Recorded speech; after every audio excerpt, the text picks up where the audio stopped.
రానున్న రోజుల్లో ముడి చమురు ఉత్పత్తిని కొనసాగించాలంటే తాము విధించిన షరతులకు అంగీకరించాలని వెనిజులాపై అమెరికా ఒత్తిడి చేస్తోంది. వెనిజులా నుంచి చైనా, రష్యా, ఇరాన్లను తరిమేయాలన్నది మొదటి షరతు. ఆ దేశాలతో ఆర్థిక సంబంధాలను తెంచుకోవాలన్నది మరో షరతు.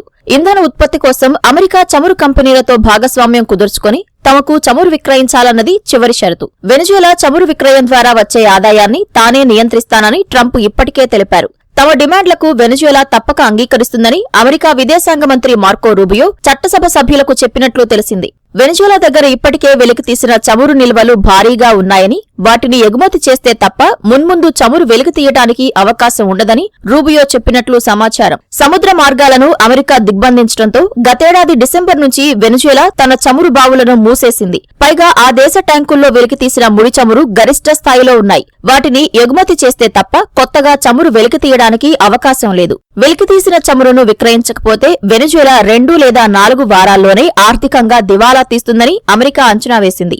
దీంతో అమెరికా డిమాండ్లకు వెనిజులా తప్పక అంగీకరించాల్సిన పరిస్థితి నెలకొంది. వెనిజులాలో చైనా ప్రాబల్యం పెరుగుతుండటం అమెరికాను కలవరపాటుకు గురిచేసిందని నిపుణులు చెబుతున్నారు. గత దశాబ్ద కాలంగా వెనిజులా చమురు రంగంలో చైనా అతిపెద్ద పెట్టుబడిదారుగా ఉంది. పైగా వెనిజులా నుంచి చమురు కొనుగోళ్ల కోసం డ్రాగన్ డాలర్లకు బదులు ఇతర కరెన్సీలను వినియోగిస్తోంది. వెనిజులాకు చైనా సుమారు $60 బిలియన్ వరకు రుణాలు ఇచ్చినట్లు అంచనా.